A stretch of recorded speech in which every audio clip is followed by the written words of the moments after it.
conflicts, I should note that I'm a consultant for this company, Vesteck. We all understand the issue about aneurysm repair and EVAR as a solution for this, but the issues that we have not solved are the durability of the grafts and essentially sac shrinkage. We know that these endografts provide value, and I talked a little bit about this yesterday, but I want to talk particularly about fixing the graft in place and trying to solve the problem of continued aneurysm growth, endograft leakage, and how do we solve that problem. In this study done by Bart Muse and several others, they looked at 100 patients that were propensity score matched by 19 anatomic criteria and looked at outcomes at 2 years. And what they found was that there was freedom from type 1A endoleak in the majority of patients. But sac regression, which I now view as success of this procedure, happened in 80% of the patients who had some form of additional proximal seal device, the anchor device, and 50% only in the patients with nothing. Those subjects who had neck abnormalities had no difference in sac shrinkage, so it doesn't help overcome all neck problems. And obviously, the more problematic the neck, the more problematic the problems. But the anchor device is a corkscrew, and it does not have a force that pulls the graft against the wall. This device that you see on the right here is essentially a nitinol suture. And because of the way it's shaped, there is actually a force of this suture on the aortic graft to pull it into the wall of the aorta as it heads through the graft and through the wall of the aorta. This is a device that has a biasing mesh that's pretty easily deployed with the handle. You can see how you can do that on the right, and you see the biasing mesh that affixes the suture delivery system to the wall of the aneurysm itself. This is just a video to show within a silastic tube how the device works.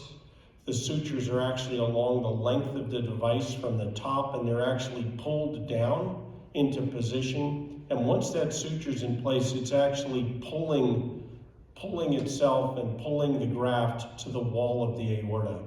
These devices can be removed and repositioned, as you'll see here. The suture comes out, the position is unfavorable, the biasing mesh is released, the device repositioned, and then the device deployed in this area. And in this video, there are 4 sutures that would be deployed in under 2 minutes. This is literally how simple this device is in terms of deployment. Animal studies have looked at this, and you can see that it goes through the graft, through the artery, and through the adventitia, fixes the device in place. Can be at times a little bit more challenging to see under fluoroscopy than you see here, but it does achieve good apposition of the graft to the wall. Again, just some other images of the graft through the wall. These are some histologic images, and I want you to notice that every place there's one of these sutures, as you see on the top right at about 2 o'clock, you can see that the graft is actually pulled into the wall by these nitinol sutures. The histology also shows that there's good coverage of this nitinol, similar to the way that the graft is covered with pseudoendothelium or with endothelial cells. And you can see again that the device itself easily is covered with endothelium. This image on the right, I think, is a good image of how the device itself functions. You can see that this is the contained portion on the right side that's within the lumen of the vessel, and you can see it actually pulling the graft itself and the metallic structure of the graft into the wall of the aorta to fix the graft and to help seal in the proximal aspect. This is one of the first deployments that was done in Latvia. You can see the biasing mesh has been deployed on this side, on the right side in the image.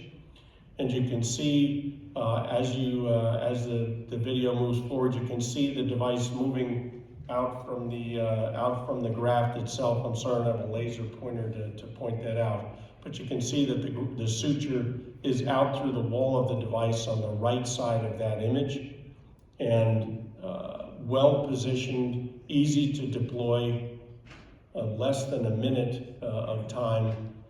Because there are 4 self-contained sutures, you don't actually need to remove the device to reposition it and to place a second suture. So the biasing mesh is withdrawn, the device is rotated, and an additional suture can be placed.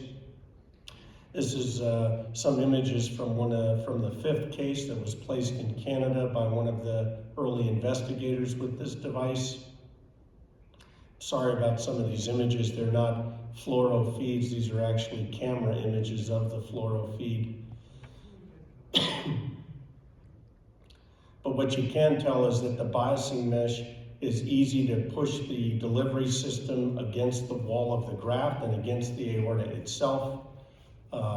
As you see the tray that has the suture start to move down, you can see the suture come out through the wall of the graft.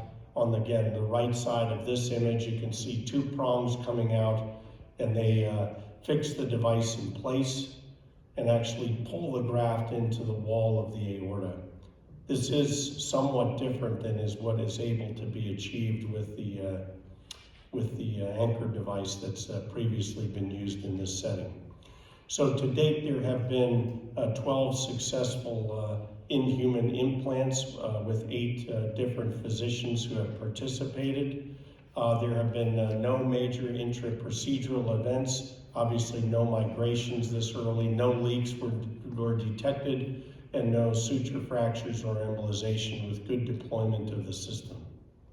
In conclusion then, most surgeons believe that sac shrinkage is indicative of successful endovascular aneurysm repair, and we need to make this happen for patients.